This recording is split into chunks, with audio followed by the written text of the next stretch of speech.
Hello guys, welcome to our YouTube channel. കഴിഞ്ഞ ദിവസം മലബാർ ഗോൾഡിന്റെ ഓണർ ആയിട്ടുള്ള ഫൈസൽ എന്ന അദ്ദേഹത്തിന്റെ ഹൗസ് വാമിംഗ് ആയിരുന്നു.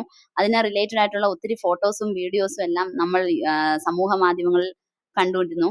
ഒരുപാട് ഇൻഫ്ലുവൻസേഴ്സിനെയും സെലിബ്രിറ്റികളെയും ഒക്കെ ക്ഷണിച്ചിട്ടുണ്ടായിരുന്നു. ബിഗ് ബോസുമായി ബന്ധപ്പെട്ട ഒരുപാട് ആളുകൾ ആ ഫംഗ്ഷനിൽ പങ്കെടുക്കുകയുണ്ടായി. അതോടൊപ്പം തന്നെ നമ്മുടെ ബിഗ് ബോസ് സീസൺ 7 കണ്ടസ്റ്റൻസ് ആയ ആദിലയും നൂറയും പങ്കെടുത്തിരുന്നു. അദ്ദേഹത്തിന്റെ കൂടെ നിന്ന് ഫോട്ടോയും എടുത്തു. ഏതാനും മണിക്കൂറുകൾ മുമ്പ് അദ്ദേഹത്തിന്റെ ഫേസ്ബുക്ക് അക്കൗണ്ടിൽ ഒരു പോസ്റ്റ് ഇട്ടിരുന്നു.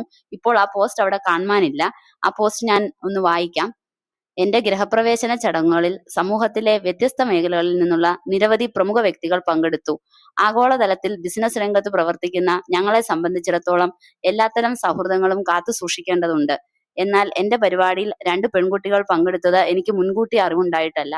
പൊതുസമൂഹത്തിന്റെ സദാചാര മൂല്യങ്ങളെ വെല്ലുവിളിച്ചും സ്വന്തം മാതാപിതാക്കളെ തന്നെ ധിക്കരിച്ചും സമൂഹ മധ്യത്തിൽ താറടിച്ചും പ്രവർത്തിച്ചുകൊണ്ടിരിക്കുന്ന അവരെ സ്വീകരിച്ചതിലൂടെ പുതുതലമുറയ്ക്ക് തെറ്റായ സന്ദേശം നൽകി എന്ന ആരോപണത്തെ മുഖവിലക്കെടുക്കുന്നു. മൂല്യങ്ങൾ സംരക്ഷിക്കുന്നതിൽ ഒരു വിട്ടുവീഴ്ചയും പാടില്ല എന്ന് തിരിച്ചറിഞ്ഞുകൊണ്ട് എന്റെ ആത്മാർത്ഥമായ ഖേദം അറിയിക്കുകയും സമൂഹത്തോട് ക്ഷമ ചോദിക്കുകയും ചെയ്യുന്നു. ഈ പോസ്റ്റാണ് ഇന്ന് നമ്മുടെ സമൂഹ മാധ്യമങ്ങളിൽ ഇപ്പോൾ വൈറലായിക്കൊണ്ടിരിക്കുകയാണ്. എന്തിനവരെ വിളിച്ചു വരുത്തി അപമാനിച്ചു എന്നാണ് എനിക്ക് ഈ പോസ്റ്റ് കണ്ടപ്പോൾ ആദ്യം തോന്നിയത്. നിങ്ങളുടെ ഓരോരുത്തരുടെയും അഭിപ്രായങ്ങൾ അറിയിക്കുക.